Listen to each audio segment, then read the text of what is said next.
Hello, everybody. This is Ed Rosenberg again, and this morning I have the pleasure of speaking to Adam Epstein from Perpetua. Adam, how are you doing today? Doing all right, Ed. Thanks so much for having me.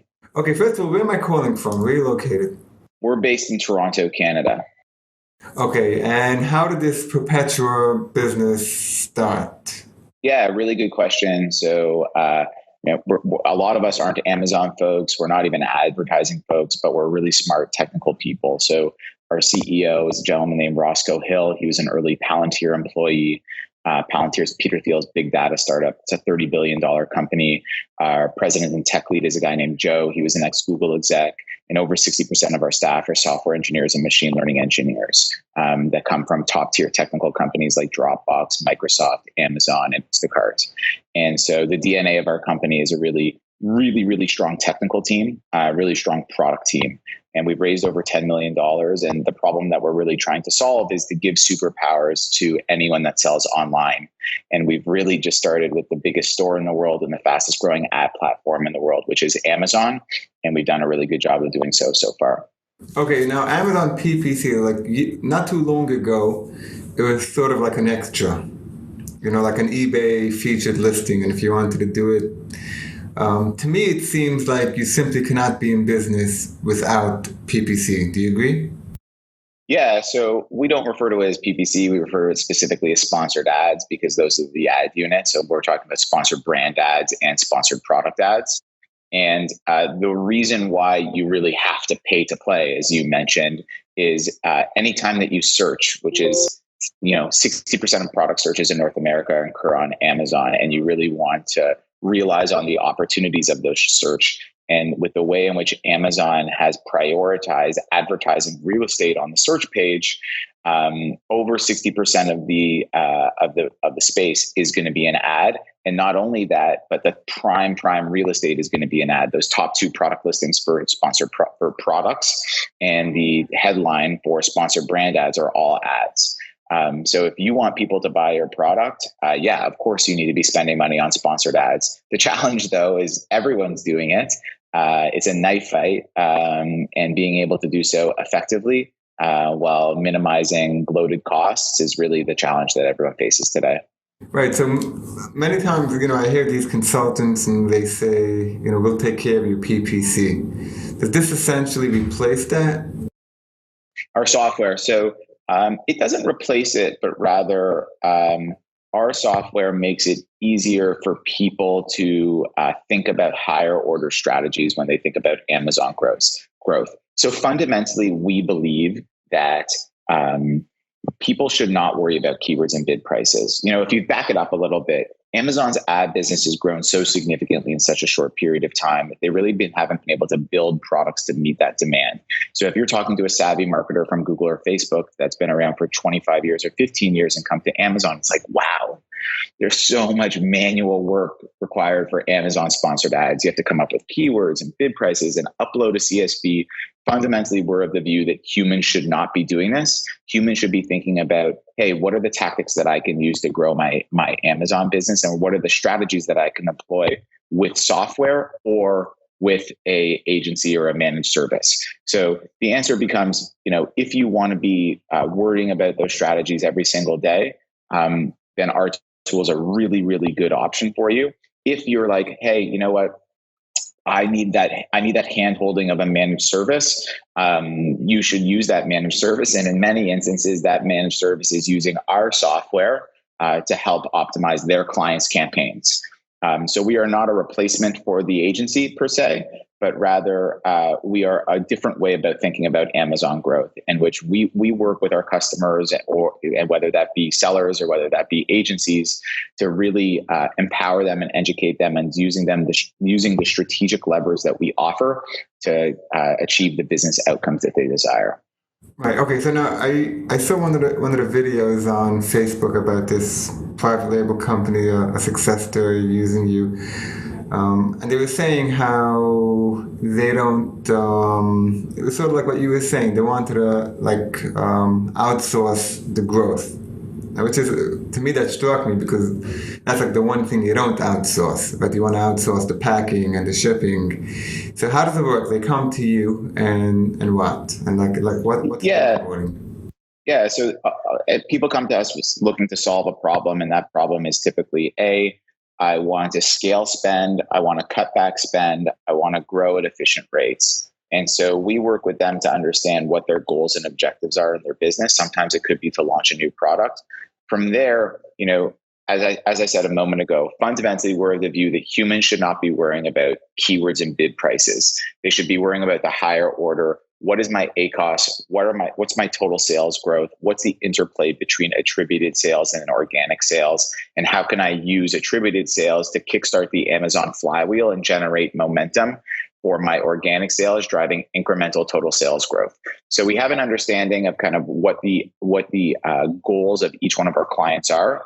And then what we work towards within the first couple months and weeks of using our product is really educating our customers on, one, what are the strategic levers to use? So the two fundamental strategic levers that you have with our product is you set your target ACOS and you set your target daily budget, and our software really does the rest.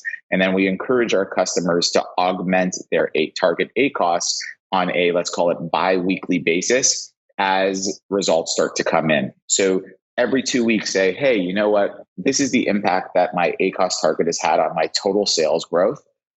How can I use this lever to increase that? Or maybe how can I use this lever to decrease my advertising costs while simultaneously keeping the same amount of total sales? So those are the type of experiments and tactics that we encourage our customers to use, albeit only using the strategic levers of target ACOS and target daily budget. I've been selling on Amazon for quite a long time, and a little bit now more like at the investor level. And with the tools and contacts and connection with everything, to me it seems like it's still only like 3 out of 10, 4 out of 10 private label items, or even less, are successes. Overall, is that a number you would agree with? You think it's higher? You think it's lower? Because I think part of selling on private label on Amazon is that it's not just an item where if you do the right things, you're going to make money. Sometimes the item isn't good. And yeah. I'm just curious, what's your perspective on that? Do you think you can make money on every item, or you think there's a certain point? No, of course you can't make money on every item. And then, the biggest challenge is that people don't know what items are going to hit until the consumers speak and say, I want this. So what we encourage all of our customers to do is really experiment initially. Understand which items people want to buy. And then the common misnomer is that people that are struggling with certain items are like, hey, let's funnel more advertising dollars to the products that we're struggling with, and let's keep the good ones as is. When many instances, it should actually be the opposite. Rather, you should throw more advertising dollars at the big winners and allow advertising to be an accelerant to that growth, while realizing, hey, these other products aren't necessarily winners. Maybe I should rethink my portfolio strategy and look to seek out other winners. So I think one of the biggest things is understanding when to double down and understanding when to pull back. And generally speaking, we advise our customers to continue to double down if that product is selling really, really well. And the two things to really look at with respect to advertising is, are my attributed sales going up? Yes, hopefully. And are my organic sales going up at a disproportionately higher amount? So if my attributed is going up at 5% each month over month, and my organic is going up 10%, then advertising is having the exact effect that you hoped it would on Amazon. And that advertising is getting that Amazon flywheel going. So you're appearing more organically in search pages, your CPC is going down on those flagship category keywords, and you should just continue throwing more money at this because it's going to be a profitable endeavor. Attributed sales is what your overall sales from paying, Vendor Central, Seller Central, right? Correct. Specifically on sponsored ads, it will be the attributed sales from the clicks of the advertising. Of your brand? Yes. Okay, what do you mean by ACOS? ACOS is just, how is ACOS different? Oh, so ACOS is spend divided by attributed sales. So if I have my if my spend is $50 and my attributed sales are $100, my ACOS is 50%. Okay, what are some of the biggest frustrations that sellers have manually managing Amazon campaigns? Like some say, why can't I just do it myself and just do auto and let's see what happens?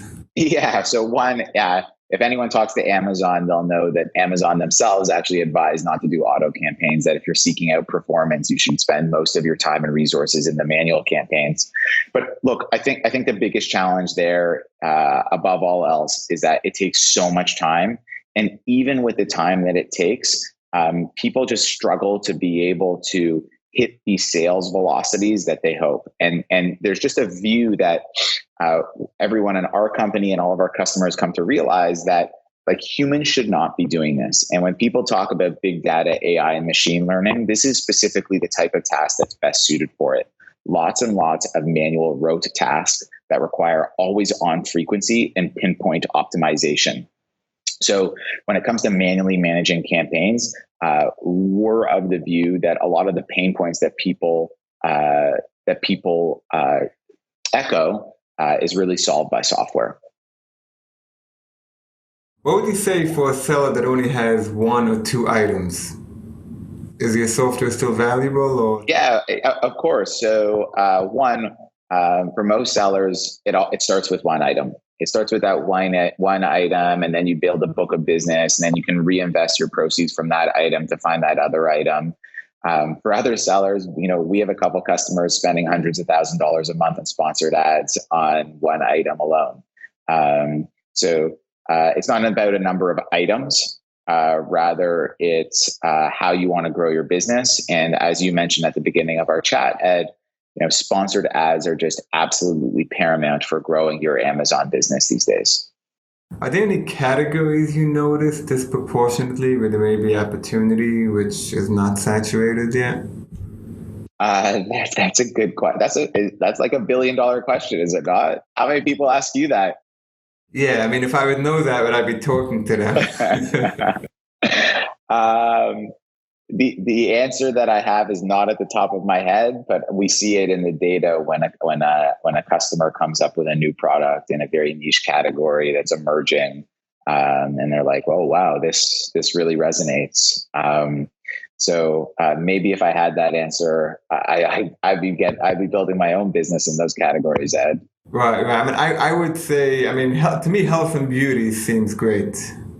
It's very competitive. Health and beauty is very, very competitive. So it's a category that's perfectly suited for Amazon. It's a category that lives by reviews. So you need that social proof that people see the benefits of using that product.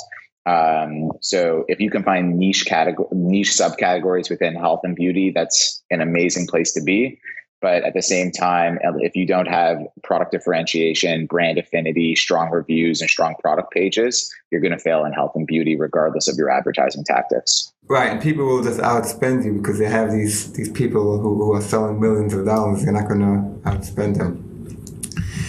What are some of the strategies advertisers should be considering moving into Q4's high shopping season? Does it change from your perspective? A little bit. So one, we saw this. So we take our learnings from Prime Day and just really apply them to Q4, specifically on Black Friday and Cyber Monday, in and around that time, in which one thing that we've learned that is a little bit counterintuitive is during instances in which there are influxes in consumer demand, increasing ACOS or increasing your target ACOS can actually lead to a lower ACOS. And I know that sounds crazy, but if effectively what you're telling, whether it be our software or what you're telling Amazon, is these keywords and ASINs that you're targeting that I wouldn't normally win, because there's a new influx of consumers that are not that are dissimilar from the regular Amazon consumer, there may be an opportunity to win these more expensive keywords during these influxes in consumer demand.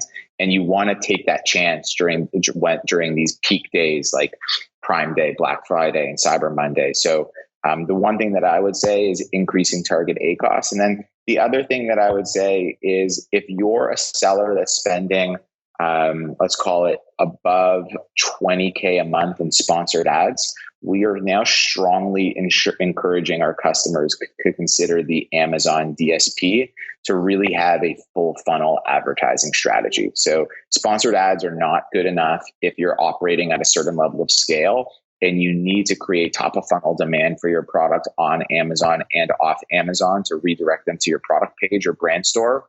And so we're seeing tremendous success with the Amazon DSP as a channel to really have that full funnel strategy.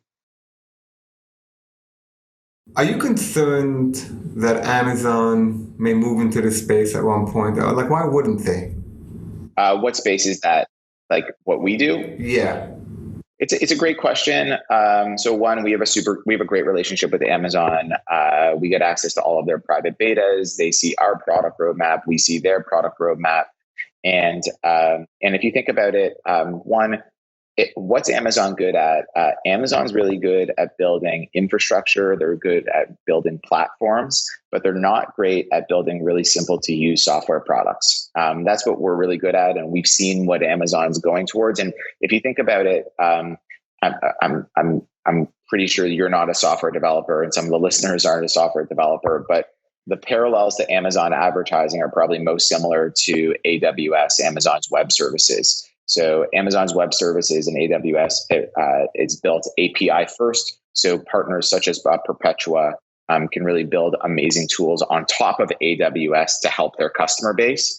And we've heard from Amazon that they build API first, and their goal is for customers or for partners like us to build the amazing products that they wouldn't be able to focus on, given that they have a multitude of other things that they're working on at the same time. Right, 'cause my feeling is, I sort of seen the whole landscape. I'm not that old, but when Abraham Lincoln was president, but like in the last, like years ago, I feel like Amazon was a little bit hostile almost to the third-party developers, and in the past couple of years, they've seemed to come to the realization that you need each other, and they have the preferred partners. You have a relationship with them. They make themselves available, and I do feel in the last couple of years there's this realization that we need each other, and I do feel that relationship has gotten a lot stronger over the past couple of years. Yeah, I can't speak to other companies, but I can just tell you from the get-go, we've had a very warm relationship with Amazon. And one thing that I didn't mention is, Amazon is going to continue to build more and more advanced functionality around advertising. And there's so many more levers that a seller might have to consider to optimize their total sales. And it's really, really challenging to keep on top of this. Like there's new things coming out every single month. And so what we work really, really hard to do is we surface all of these inputs. We'll test and iterate to see which ones really matter and which ones can be true drivers to an Amazon business. And we funnel it into two very, very simple levers for our customers so that our software behind the scenes is taking into account all of these considerations, while ultimately we have a very simple software product for our customers. And so it's been really great to work with Amazon at understanding all of that and helping our customers grow their businesses in that manner. Have you actually ever gone to Seattle? I haven't been to Seattle, but I've been to Amazon advertising in New York a lot. It seems like that's becoming, New York is the advertising capital of the world. Amazon's the fastest growing ad company in the world. And their office in Hudson Yards is quickly becoming the hub of Amazon advertising. So I'm there rather frequently. Haven't been to Seattle though. Sort of like anything with Amazon is like magical to me, How so? Tell me. No, it's like there's no limit to how great they are. I mean, the site is never down. It's like everything's always, I think they're the premier brand in the world. Oh, no doubt. Yeah, it's been great to be a partner of theirs. Right. Anything you'd like to say in closing, Adam? No, that's it. Other than we were at ASGTG, your conference last January. It was awesome to meet all the community, and we will absolutely be there again. So looking forward to seeing you in person, Ed. Okay, likewise. Thank you so much, and I really appreciate it, Adam. My pleasure. Okay, bye.